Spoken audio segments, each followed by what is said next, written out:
udah pada tahu ya karbohidrat itu apa sih? Contoh-contohnya apa? Contoh-contoh karbohidrat. kentang, Nasi, kentang. Ini ya, nasi, kentang, gandum, apalagi tuh di situ roti, jagung, ya beberapa. Ini kalau ini bukan kacang, ini legum. Kalau apa bahasa Indonesianya?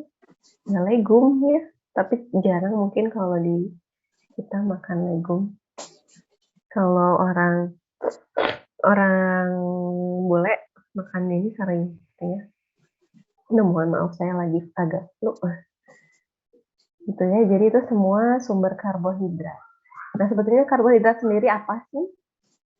Karbohidrat sendiri apa sih? Ada yang bisa jawab?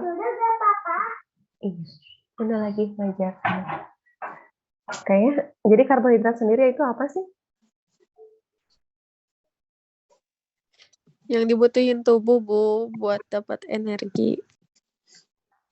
Iya, jadi salah satu sumber energi yang paling besar ya kalorinya. Aduh, kenapa ini nggak jalan? Oh ini. Ya. Nah, itu adalah sumber energi, salah satu sumber energi yang diperlukan untuk tubuh. Kalau misalkan protein sama lemak, ada energinya nggak? Silahkan kalau sekitarnya nggak berisik, unmute aja terus ya. Biar bisa langsung jawab. Kalau lemak, gitu terus apa? Protein, kemarin kita sudah belajar protein, ada energinya nggak sih? Ada, Bu.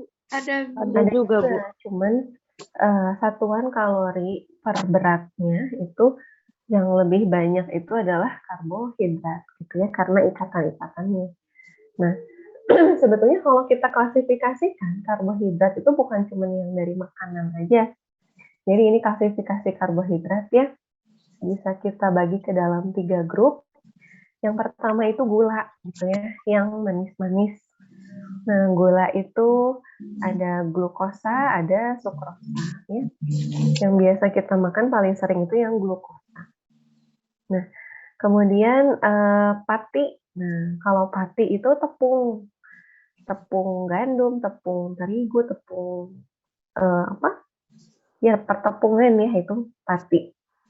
Nah, terus ada selulosa. Kalau selulosa itu biasa kita temui di kertas, itu sebetulnya selulosa. Terus juga kita temui selulosa itu sebagai karbohidrat di di membran, ya, di membran juga ada selulosa, ada karbohidrat berupa selulosa gitu. Kayak kita masuk aja ya klasifikasinya. Nah, terus kenapa kita butuh karbohidrat? Tadi sudah dijawab oleh Astri ya. Itu adalah sumber energi paling utama ya. Dia adalah sumber energi. Terus karbohidrat itu dia senyawa, ada apanya, ada atom apa aja sih di dalam karbohidrat? Ada atom C, ada atom H, ada atom O. Oke.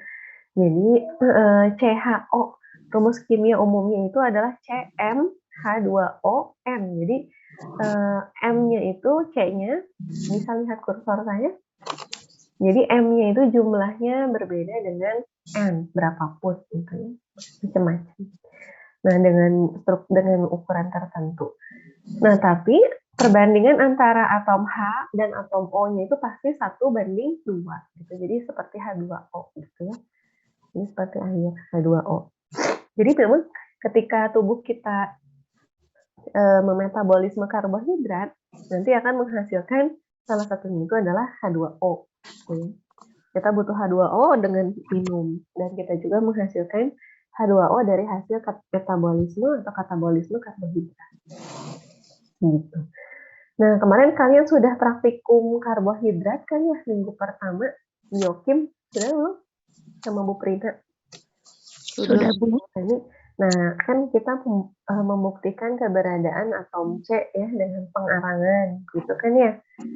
Kemudian membuktikan keberadaan atom H dan O dengan adanya uap air, gitu kan ya, dari karbohidrat gitu. Nah, itu adalah bukti bahwa karbohidrat itu memiliki atom-atom CHO. Itu yang atom utama. Nanti ada atom-atomnya. Nah, kemudian karbohidrat itu pasti memiliki gugus fungsi C rangkap 2O, ya, karbonil.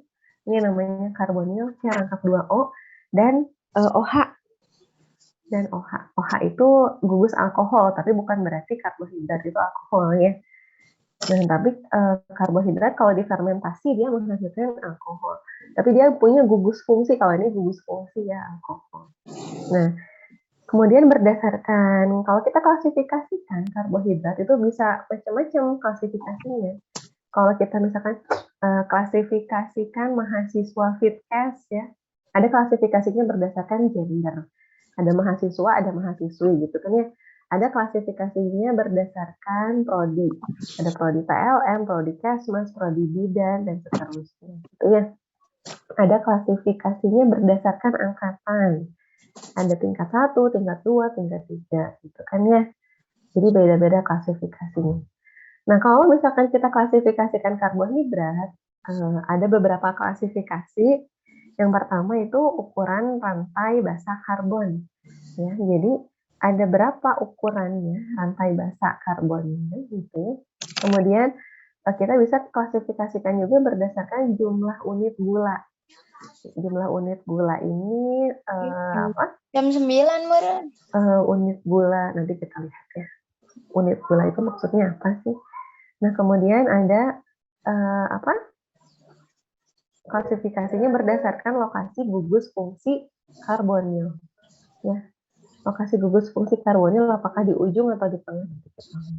Kemudian kita bisa klasifikasikan itu berdasarkan stereokimia. Jadi ada 4 klasifikasi karbohidrat pengelompokannya. Jadi apa? Kalau misalkan tadi FITKES satu orang mahasiswa gitu ya, dia bisa diklasifikasikan berdasarkan pertama gender, ya. Ada klasifikasinya laki-laki, gitu, atau klasifikasinya perempuan. Kalau misalkan Astri ini, saya klasifikasikan secara gender berarti dia terklasifikasi sebagai perempuan. Kemudian kalau klasifikasinya jurusan, berarti jurusannya ada 4 PLN. Astri. Kemudian kalau diklasifikasikan berdasarkan angkatan, berarti klasifikasinya adalah tingkat 1, gitu ya. Ini juga kita mengklasifikasikan karbohidrat seperti itu. Sebentar, ada interupsi.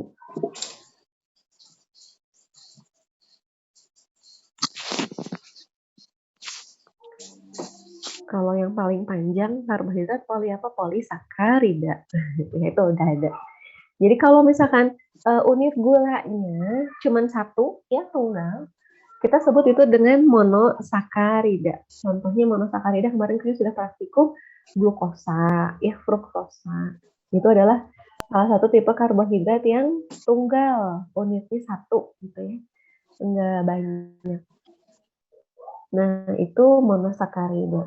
Ada juga disakarida, berarti unit gulanya 2. Contohnya sukrosa ya. Sukrosa itu gabungan antara apa dan apa? Kan ada nih, kita kelompokkan disakarida. Disakarida contohnya apa? Contohnya sukrosa. Sukrosa itu terdiri dari 2 unit gula. Nah, kalau sukrosa itu terdiri dari unit gula apa dan apa aja? Fruktosa dan glukosa, Bu. Fruktosa dan glukosa. Udah ingat ya kemarin waktu praktikum.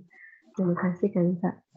Jadi apa? Kalau kita klasifikasikan berdasarkan unit gula, karbohidrat itu bisa kita sebut ada monosakarida, ada disakarida, ada trisakarida. Kalau trisakarida 3 ya, di 2. Ada oligosakarida, kalau oligosakarida antara 3 sampai 13 ya.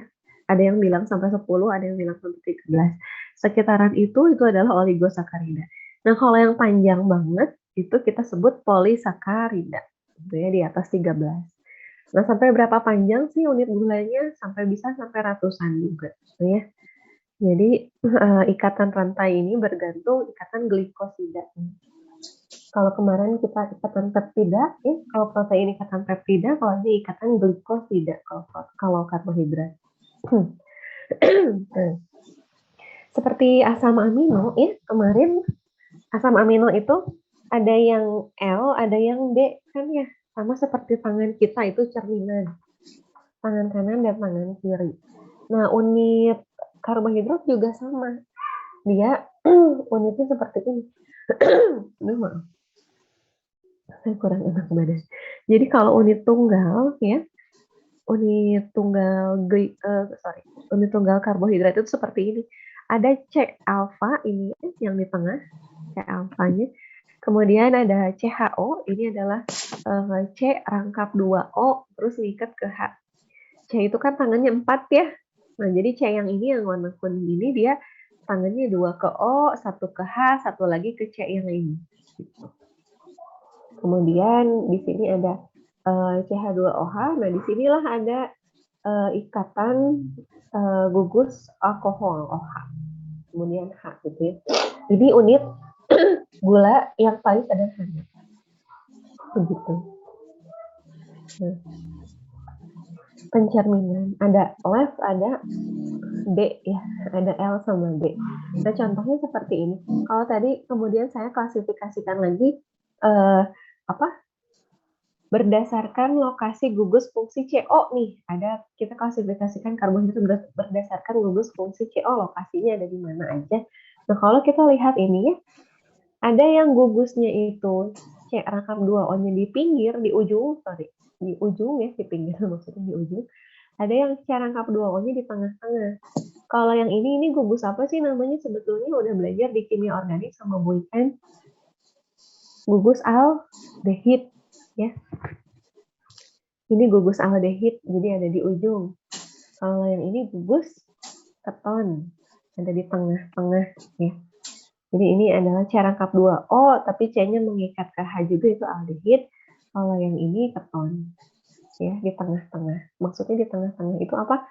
C-nya di tengah-tengah diapit oleh 2 C yang lain, gitu ya, di ujung. Nah ini padahal ini kalau kita lihat ini jumlah C-nya sama-sama 3 ya. Ini juga C-nya sama-sama 3. Kita lihat rumus kimianya apa ini. Ini rumus kimianya adalah C3 H-nya ada berapa? H6, ya, 1, 2, 3, 4, 5, 6. C3, H6O3. Tuh ya. Kalau yang sebelah kanan, sama. C3, H6O3. Tapi walaupun jumlahnya sama dan rumus kimianya sama, ternyata namanya berbeda. Karena letak ikatan C rangkap 2O-nya berbeda. Yang kiriman namanya gliseraldehid ya, karena dia aldehid. Kalau yang kanan itu namanya dihidroksiaseton. Gitu ya. Ini adalah aldotrios, maksudnya aldehid yang ada C-nya 3. Kalau ini ketontrios. Keton yang ada 3 C-nya. Gitu ya. Nah, kenapa namanya harus beda? Ya karena fungsinya juga beda, sifatnya juga beda gitu ya. Walaupun senyawanya, rumus kimia senyawanya sama. Fungsinya beda, sifatnya beda.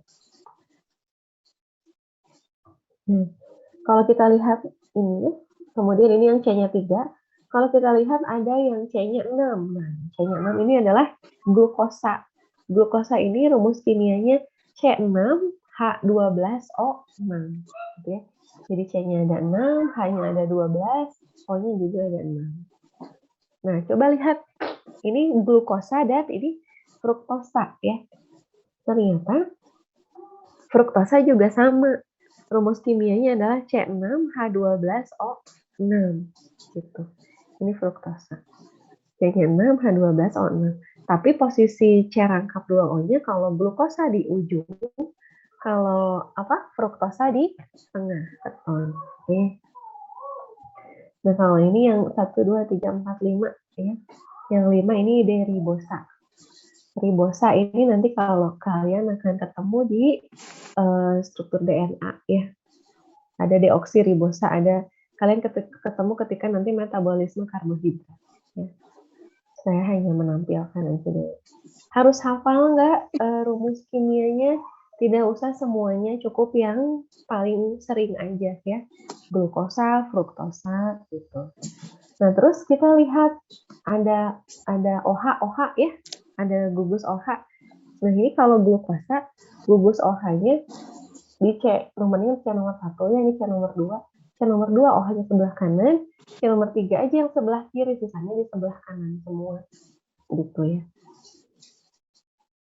Oke. Nah, sekarang kita lihat ada notasi D dan L. Ini ya.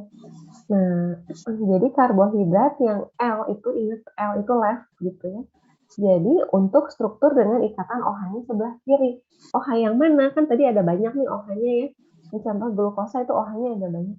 OH yang mana? Yang kita lihat adalah OH yang paling jauh.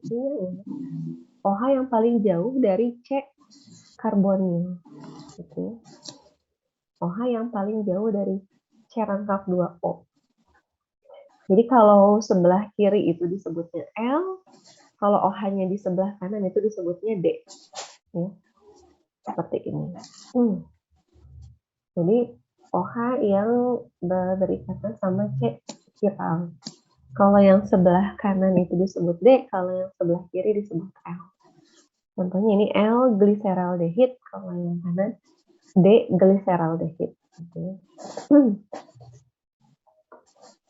Oke, nah kalau monosakarida, kalau yang monosakarida kan gampang kayak tadi ya. Kalau stereokimia ini namanya kita sebut stereokimia. Pencerminan itu stereokimia. Ditentukan oleh pusat asimetris yang paling jauh dari gugus karbon. Nah, walaupun banyak variasinya L dan D, sebetulnya sebagian besar monosakarida yang ada di organisme hidup itu hewan, manusia, ternyata merupakan struktur D, gitu ya. Seperti halnya kemarin asam amino ada yang strukturnya L, ada yang strukturnya D. Nah, tapi asam amino itu yang bisa membentuk protein hanyalah asam amino yang strukturnya D atau L. Kemarin yang strukturnya D. D juga, coba nanti lihat ya. Yang hanya bisa membentuk protein. Kenapa seperti itu? Ya, itu adalah kita sebutnya keajaiban nature gitu ya, keajaiban alam juga sebetulnya. Kenapa tidak ditemukan karbohidrat yang strukturnya D ditemukan sih, tapi jarang. Tapi kalau protein hanya satu gitu ya, hanya di struktur D juga, tidak L gitu. Kenapa? Ya itu keajaiban alam tadi lagi ya. Makanya kita lihat tadi kalau yang bukan monosakarida, yang bukan monosakarida, yang monosakarida tapi yang rantainya panjang. Kalau kita lihat yang sebelah paling kiri kayaknya 1, 2, 3, 4, 5 ya. Yang tengah 1, 2, 3, 4, 5, 6. Yang kiri 1, 2, 3, 4, 5, 6 juga. Coba lihat yang tengah ini kan glukosa. Jadi ya, saya bilang ini glukosa C6H12O6 dengan struktur begini, ini glukosa. Yang kita lihat adalah OH yang ini nih, yang warna merah. Dia yang posisinya paling jauh dari ikatan C rangkap 2O. Itulah yang kita jadikan acuan apakah dia itu D atau L. Kalau yang ini sebelah kanan berarti D. Ya. Kalau yang ini sebelah kiri ini adalah L. Gitu. Nah, kalau ini L glukosa, kalau yang ini D glukosa. Ini sama kan ya glukosa. C rangkap 2O-nya di ujung bukan di tengah-tengah. Kalau tadi di tengah-tengah fruktosa. Kalau ini glukosa. Ini adalah L glukosa. Kenapa? Karena OH-nya ada di sebelah kiri. OH terjauh dari C rangkap 2O-nya ada di sebelah kiri. Gitu. Itu adalah L glukosa. Dan tadi ajaibnya ternyata monosakarida yang ditemukan di organisme hidup kebanyakannya struktur D. Kecuali yang disintesis di laboratorium gitu ya. Atau yang di makhluk hidup juga ada, tapi sebagian kecil aja yang merupakan L glukosa. Gitu ya. Selanjutnya ada pertanyaan sampai sini? Kita lihat ini.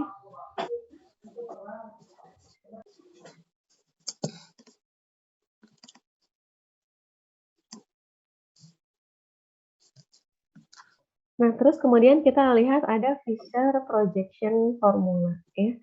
Nah, ini namanya sebetulnya Fisher projection formula antara L sama D ini, yang kanan atau yang kiri. Yaitu namanya Fisher projection formula. Disebutnya L dan D itu ya. Tadi yang kanan itu OH-nya di kanan itu D, OH-nya di kiri itu L.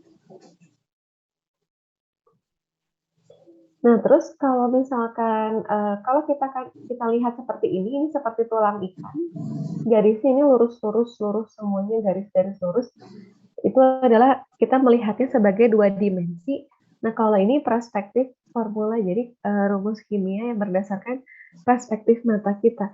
Kalau yang garis putus-putus, ini adalah garis yang menjauhi mata kita. Ya, kita bayangkannya 3 dimensi. C-nya itu di tengah, ya. Yang putus-putus itu menjauhi mata kita. Jadi CH2OH-nya ke bawah, tapi menembus kertas, menembus layar laptop kalian. Gitu ya. Yang ini juga sama, yang CHO atasnya itu penembus layar gitu ke sana. Ke atas tapi miring 45 derajat ke sana. Nah, kalau yang H sama yang OH itu 45 derajat miring ke mata kita gitu. Jadi kalau kalian pakai jari gitu ya, miring ke mata kita. Ke kanan dan ke kiri tapi lebih mendekat ke mata kita. Gitu. Jadi seperti apa ya? Seperti tanda lebih besar lebih kecil gitu ya, tapi ke arah mata kita. Nah, itu perspektif formula. Nah, kemudian kita akan kenalan sama aldosa. Aldosa itu maksudnya aldehid ya, gula aldehid.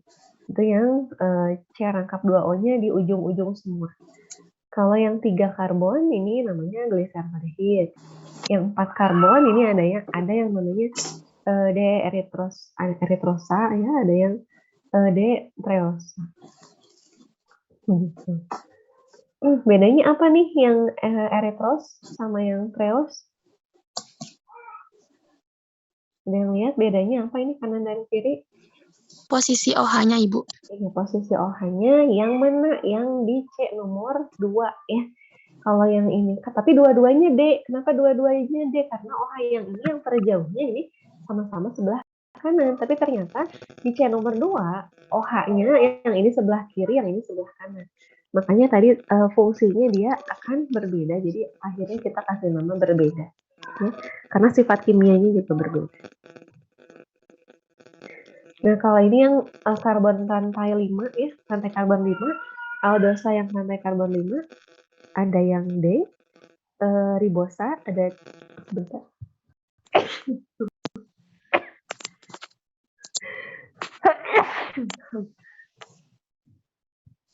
Mohon maaf ini.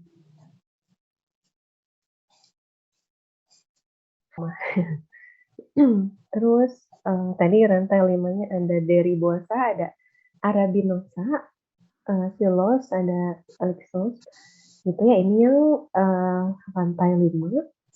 Ada yang rantai 6. Yang aldosa, yang aldehid, yang tadi C rangkap 2-nya di ujung, ada salah satunya yang kalian butuh hafalkan cukup yang glukosa dan galaktosa ya, yang paling umum keluar yang kemarin ada di praktikum ya. Paling ribosa, gliseraldehid mah gampangnya C-nya cuma 3, gliseraldehid, kemudian glukosa, galaktosa, itu tolong dihafalkan posisinya gitu ya, agar kalian bisa membedakan senyawanya. Kenapa PLM harus tahu? Karena kita ada pemeriksaan glukosa. Kemudian kenapa galaktosa juga harus tahu? Karena salah satu metabolisme karbohidrat di tubuh itu bentuknya adalah galaktosa. Gitu ya. Jadi harus tahu memang. Karena itu yang kita periksa nanti gitu ya. Nah, ini nama rantai karbon sih, D-glukosa seperti ini. Galaktosa seperti ini. Apa bedanya glukosa sama galaktosa? Coba.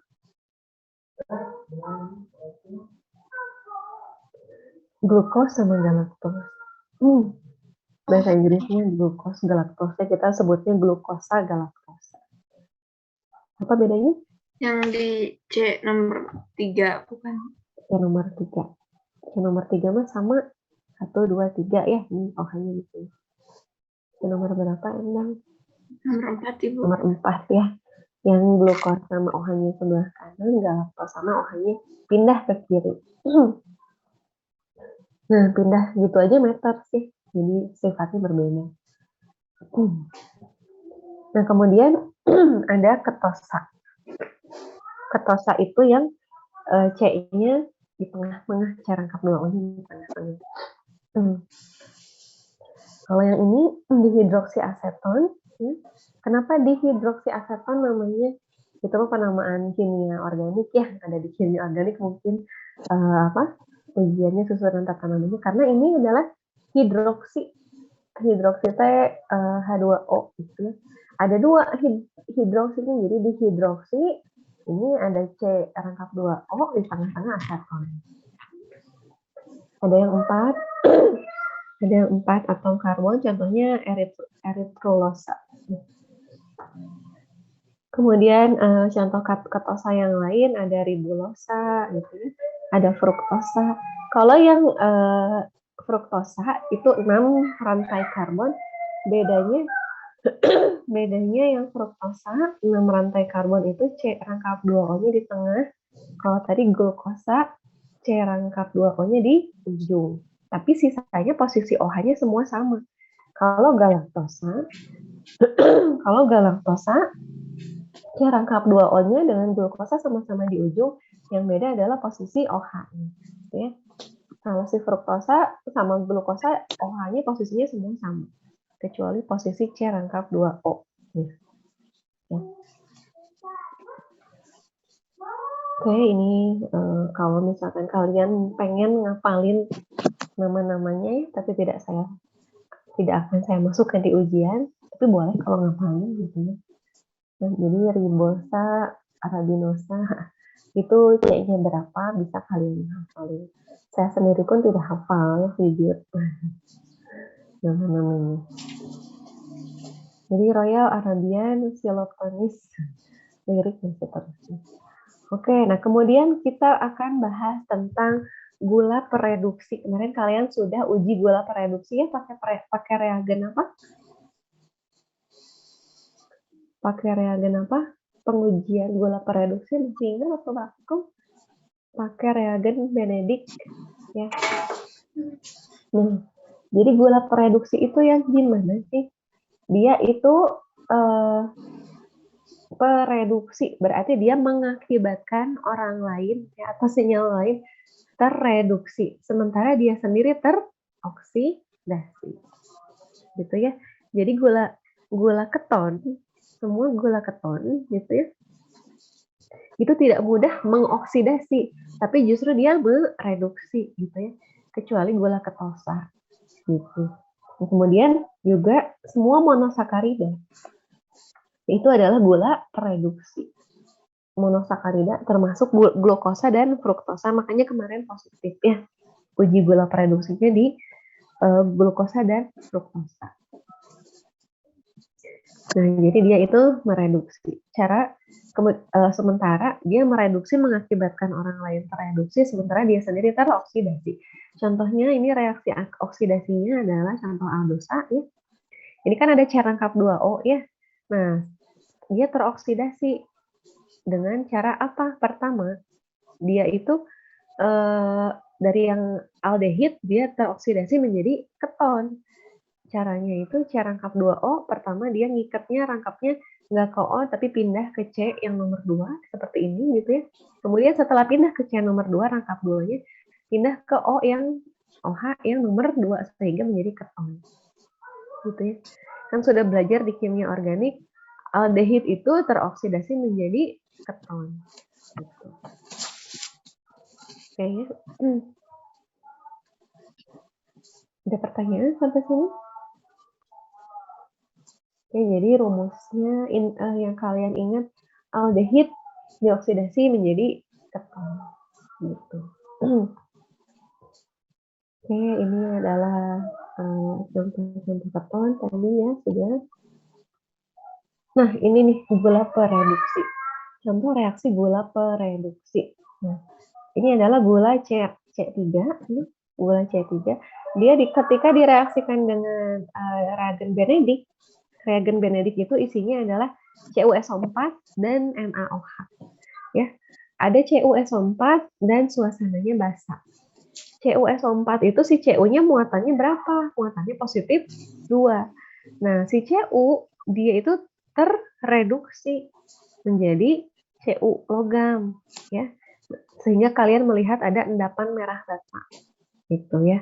Ketika ditambahin reagen Benedict, si glukosa dan fruktosa dia itu positif reagen Benedict dengan memperlihatkan ada endapan merah bata, itu adalah Cu. Dari yang CuSO4 warnanya biru gitu kan ya. CuSO4 itu reagennya warnanya biru, dia tereduksi menjadi Cu, itu adalah bukti adanya gula monosakarida, gula tereduksi. Sementara dianya teroksidasi dari yang C-rangkap 2O-nya di ujung menjadi di tengah gitu ya. Oke, ada pertanyaan sampai sini? Jadi selain reagen Benedict ada juga reagen Tollens atau reagen Fehling. Kemarin pakai reagen Fehling nggak? Enggak, Ibu. Enggak ya, Enggak, Tollens juga enggak ya, Benedict aja. Enggak, Nah itu jadi si gulanya itu teroksidasi, si Cu2 plusnya tereduksi. Ya. Nah ini Benedict reagen. Kan tadinya warnanya biru, itu CuSO4. Nah kalau kita lihat konsentrasinya, yang lebih pekat itu justru warnanya jadi orange gitu ya. Kalau yang lebih lebih encer dengan reagen Benedict itu warnanya lebih kemerahan. Oke ya, ada pertanyaan sampai situ? Nah ini kita skip aja. Ini adalah saya hanya memperlihatkan bentuk 3 dimensi ya, bentuk kursi, struktur kursi. Sebetulnya glukosa itu kalau misalkan ini rantai terbuka, dia itu bisa beresonansi ya, bisa bolak-balik strukturnya menjadi struktur kursi. Jadi struktur kursi itu seperti ini, siklik. Jadi C yang nomor 2 ini yang ini ya, dia bisa bereaksi ke sini sehingga membentuk kursi seperti ini. Ini 3 dimensi kalau kalian memproyeksikannya. Kita lihat, nah seperti ini. Jadi C yang nomor 2, C yang nomor 1, sorry. C yang nomor 1 ke C nomor 5. C nomor 1 ke C nomor 5 itu berikatan sehingga dia membentuk siklik. Ya. Ada yang sikliknya, siklik siklik segi 5, ada yang segi 6. Gitu. Itu dari glukosa. Nah, ini glukosa D ya. Ketika dia bereaksi, ada yang ternyata dia setelah bereaksi membentuk glukopiranosa, ada yang glukopiranosa beta, ada yang alfa. Gitu ya. Tidak usah terlalu dipusingkan, bukan bahasan kalian, saya hanya mengenalkan aja ya. Kecuali kalian jurusan kimia, baru saya detailing penjelasannya. Nah, cukup kalian tahu saja bahwa glukosa itu bisa strukturnya siklik segi 6, ada siklik segi 5. Kalau siklik segi 6 namanya glukopiranosa, kalau siklik segi 5 namanya fruktopuranosa. Itu nanti kalian akan belajarnya di metabolisme karbohidrat pertemuan nanti ya. Nah, jadi kalau segi 6 itu namanya piran. Kalau segi 5 itu namanya furan. Ya, piran dan furan.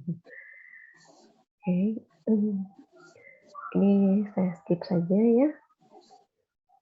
Jadi ini adalah Fisher Fisher projection yang cuman tulang ikan, cuman garis-garis. Kalau struktur 3 dimensinya digambarkannya seperti ini. Struktur 3 dimensi itu sebutannya Howard formula, gitu ya. Struktur Howard. Nah, ini stereo projection. Oke ya. Ada pertanyaan sampai situ? Oke, bahasannya habis, cuma sampai situ aja. Ini kalau saya ngajar jurusan kimia baru saya detailing seperti ini. Oke, ada pertanyaan sampai situ? Nah, ini paling ya, satu lagi, lupa. Ada keluarga glukosa, ini keluarga glukosa. Jadi kalau strukturnya segi 6 seperti ini ya. Kemudian ada ada gula yang juga dia punya gugus amino ya. Punya NH2 nih, gugus NH2. Jadi gula amino namanya. Tapi bukan asam amino ya, bedanya.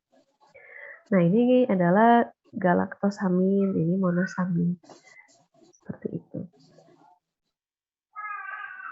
Oke, ada pertanyaan? Ini tidak akan saya bahas sekalian.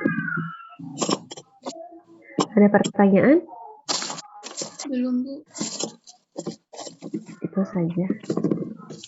Nah, saya mau memperlihatkan ini aja. Ini kalau polisakarida panjang ya, seperti ini. Kemudian Jadi nanti ketika kalian belajar asam nukleat itu penyusun DNA ya.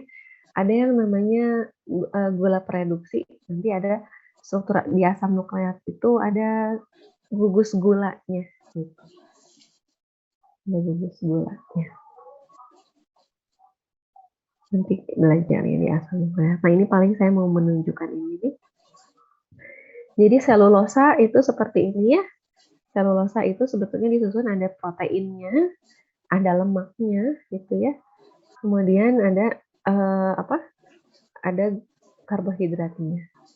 Jadi membran apapun itu gitu ya, membran kulit, membran sel gitu, itu disusun oleh 3 hal. Disusun oleh glukosa, disusun oleh karbohidrat, selulosa ya, disusun oleh lemak, dan disusun oleh protein. Gitu. Nah, ini ya.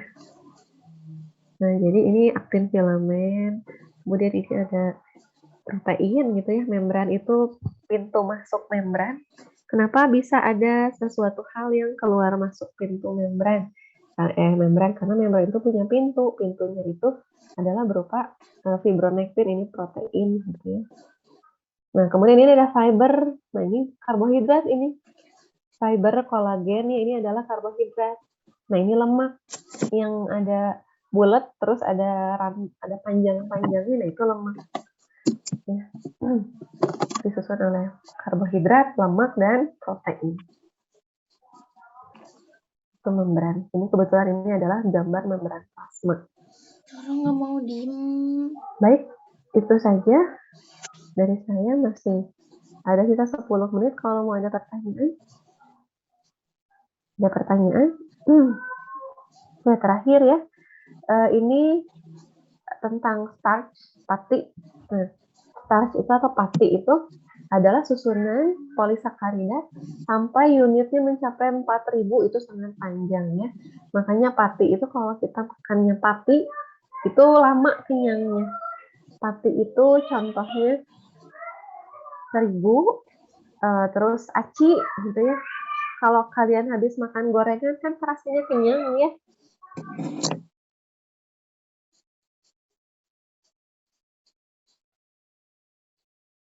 Jadi kalau kalian makan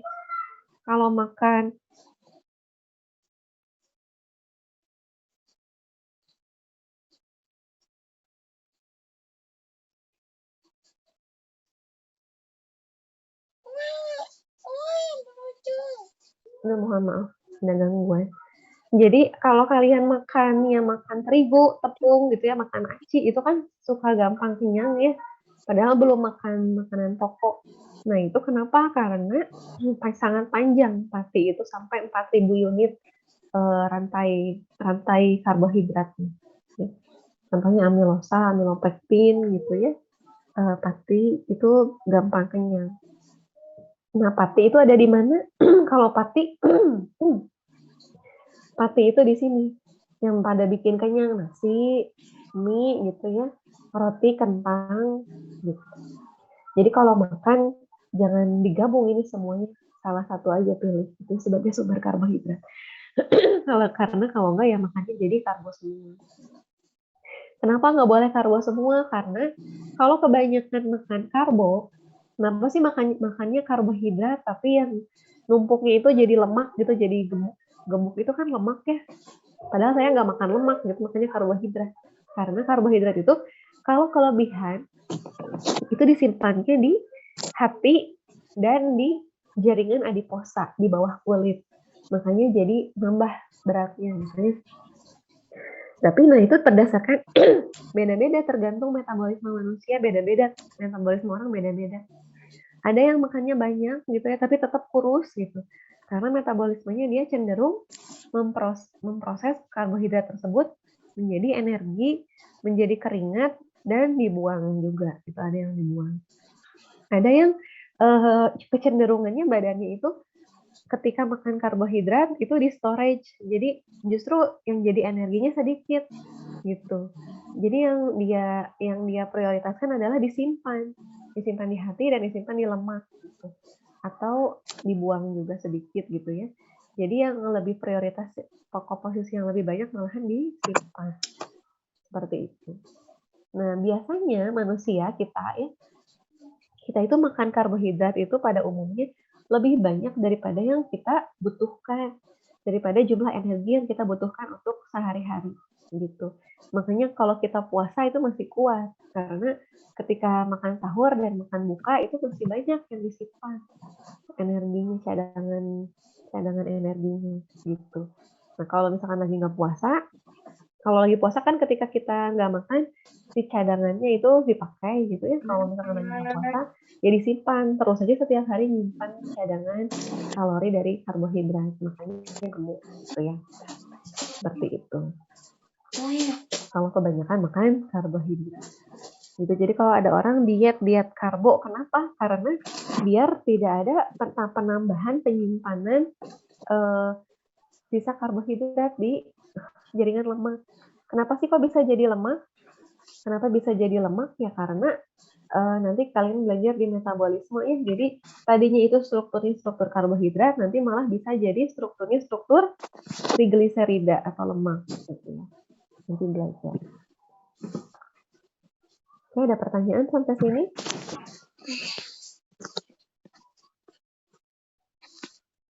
Ada pertanyaan?